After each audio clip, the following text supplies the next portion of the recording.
Hey guys, it's WACK, and I've been playing some GTA lately, and I'm not even gonna lie to you guys. I've been playing a lot of Grand Theft Auto 5 lately. It's an amazing game. I love Grand Theft Auto 5, and I felt like the earlier I did this commentary, the better it would be. And I'm gonna be giving my first impressions of Grand Theft Auto 5, and the reason why I want to do it as early as I can is because if I do it in, say, like January, it's not going to be really my first impressions because I've been playing it so long. So the earlier I do it, the better. So let's get started with my first impressions with Grand Theft Auto 5. And I'm not going to be doing stuff that I do like way late in the game. I'm going to be doing stuff at the first couple of missions, like the things that first impressed me about Grand Theft Auto 5. So let's begin. So right away, Grand Theft Auto 5, when you first install a disc and you get all that done, right away you're balls deep into a mission. You're robbing a bank with Michael and Trevor,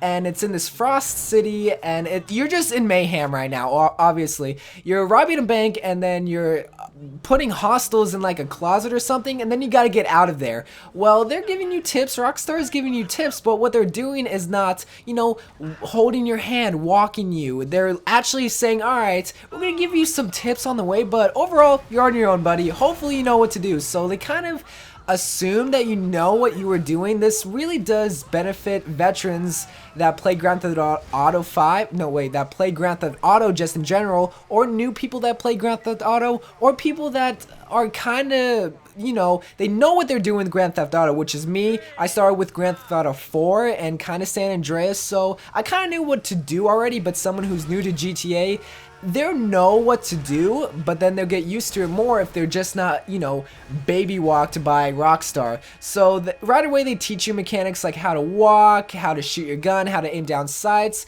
all the normal stuff. But then they also teach you how to switch characters in the mission right away. When after you get gun pointed by this random dude, you're able to switch from Michael to Trevor, and then it teaches you that, and then boom, you're ready to go. And then you escape the building, and then cops are after you, so then they kind of teach you how to shoot your weapon, reload, and all that stuff. And one thing that I kind of liked about the action right away is I think either if you get a kill on a cop or get a headshot, I don't know which of the two it is, but if you get one of those, an X pops up after you kill them. So I think I'm gonna take a guess that after every kill you get, an X pops up, so that indicates that you get the kill, which is really important because you don't want to be low in health and then you get this guy, but then you don't know if he's dead, and then he's in like second chance or something, then he kills you, and then you have to restart the mission. So that little X is just like a little thing that I kind of like, and kind of tells me that if I do get the kill. And the action of GTA 5 is just so fluent, so smooth.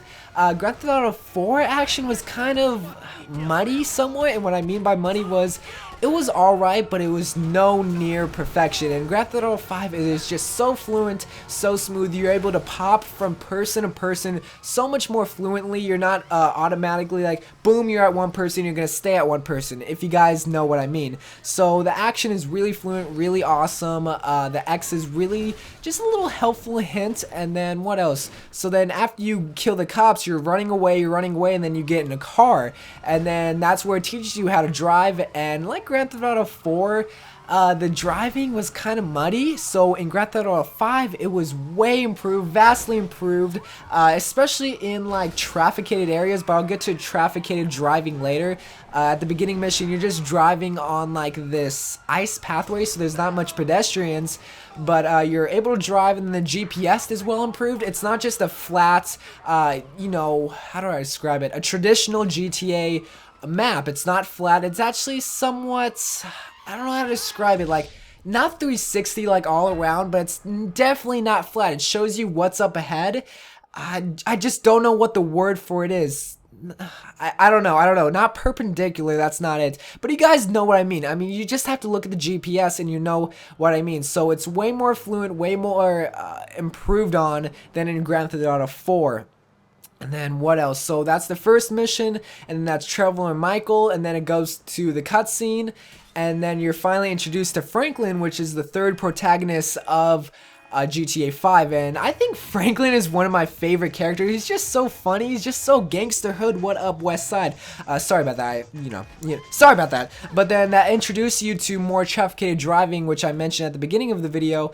The difference between off-road driving and trafficated driving is that trafficated driving, I don't know if that's even the right word, but there are more cars in the road that you have to dodge and weave, dodge and weave. But so the things that they introduced into GTA 5 driving is that it's way more fluent, way more instantaneous. What I mean by instantaneous is that if you want to turn right, you're gonna turn right. It's not gonna be, okay, we'll slowly turn right. It's like, no, you want to turn right? All right, boom. Boom, you're going right. Same thing, left, boom, you're going left. So it's not all muddy, it's not all non-instantaneous, it's pretty well fluent. The cars right away are really, really fast. I don't know if every car is like that. I don't know if the crap pickup trucks are like that, but we got, what are they called? I don't know. So we're just calling Lamborghinis for now. So those were pretty fast. They also introduced the handbrake, which is the e-brake in real life, which I think lets you drift. I think you have to hold like a button. I don't know which button off the top of my head is, but you're able to drift. Now you won't have to hold the brake, hold the gas button at the same time or whatever, and then drift. No, you're able to actually hold the handbrake and drift, which is pretty cool. Franklin's ability is you're able to get back on the path you were driving if you do happen to get off track on the road, so that's also pretty useful. What else? Oh, the cops. I should mention the cops. The cops are one thing that's way more difficult than in Grand Theft Auto 4, which could be a good thing and bad thing. The reason why it's a good thing is it's more of a challenge to get away from the cops. The reason that it's a bad thing is that it's not a bubble anymore. If you get out of the cops' bubble, then you're good to go in Grand Theft Auto 4. In Grand Theft Auto, sorry if I say Grand Theft Auto, like I get caught up on my words, GTA 5 and GTA 5, if you get away from the cops, it's not a bubble anymore. It's like a line of sight somewhat. So you can be as far away, like a certain distance. I don't know how to describe it, like a certain distance away and the cops still can see you. So it's kind of a hit or miss if you do get away, and it takes way longer to get away from the cops. In GTA 4 it was way quicker to get away from the cops, and like I think in Red Dead Redemption it was a little bit longer, but you still had the bubble radius. So this is like the first Rockstar game that introduced line of sights, which is kind of weird. I'm not sure how I feel about the cop thing. It's like a hit or miss kind of thing. That's the only thing I kind of can argue that's not that well improved on. So I don't know. Just a quick little tip in case you guys are wondering. The way that you flip off people, I don't know why I'm mentioning this now, but the way that you flip off people is if you click left bumper on the Xbox controller or L1 on the PlayStation 3 controller, and you're able to flip off people if you're not holding a weapon. So in case you guys were wondering, you probably already knew that, but just telling you guys. And then what else? The graphics are always amazing in Rockstar games, but in GTA 5 it is just perfect, amazing. I love it. It's just so awesome. I love the graphics, the beaches, the buildings, the cars, the women, the people, the girls, the cars, the girls. You know how I feel about the girls, right? So like everything is just really good, well advanced, HD as always. It is just so fluent and so awesome. And the storyline is just always perfect in Rockstar games. That's one of the reasons why I kind of wanted Grand Theft Auto 5 is because of the story. Sure, they have multiplayer, but Rockstar I feel like spends the most time on single player than out of all the games that have both a single player and a multiplayer. Call of Duty, they have a single player and a multiplayer, but they spend more time on the multiplayer than the single player. Same with Gears of War, sorta. Multiplayer over single player, same with Halo. Multiplayer over single player. Rockstar, I don't know, is it single player over multiplayer? I don't know, but the single player is really long, which is also a good thing because you have more action. You don't beat the game, then boom, you're bored of it. So that's also a really good thing.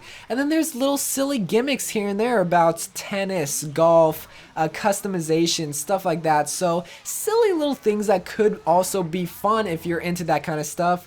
And then one last thing that I want to mention but I can't talk about is the multiplayer. And the reason for that is because it comes out on October 1st. So I haven't interacted with multiplayer, so I can't really give my first impressions of it. So we're to see on October 1st. The reason why I'm not really talking about it is because I haven't played it, so why can I say, oh, multiplayer is the best thing ever created in GTA 5? It is just so awesome. how can I say that when I haven't experienced it myself? I can't look at like trailers and stuff, but I can't really get my first impressions if I haven't really dealt with single players. So that's my first impressions of GTA 5 single player. I will be doing a separate video for multiplayer in the near future after October 1st. So I will see you guys then. Let me know what you think of GTA 5. Overall, I'm loving GTA 5. I'm kind of in the honeymoon stage, but if you guys don't know what that is, it's when you first get a game and then most likely you're gonna be in love with it. So I'm loving GTA 5. I hope it lasts me for a very long time. It most likely will. It's just such an awesome game. I love it. It's awesome. I love it. If you guys haven't gone and got GTA 5 yet, go get it. It's really worth it. It's worth the $65 that you paid for it. It is honestly really worth it. So I'm gonna let you guys go. Have fun with GTA. That was my first impressions of GTA 5 single player, multiplayer in the near future, and I'll see you guys later. Enjoy the rest of your day and enjoy GTA 5, and I'll see you guys later. Bye.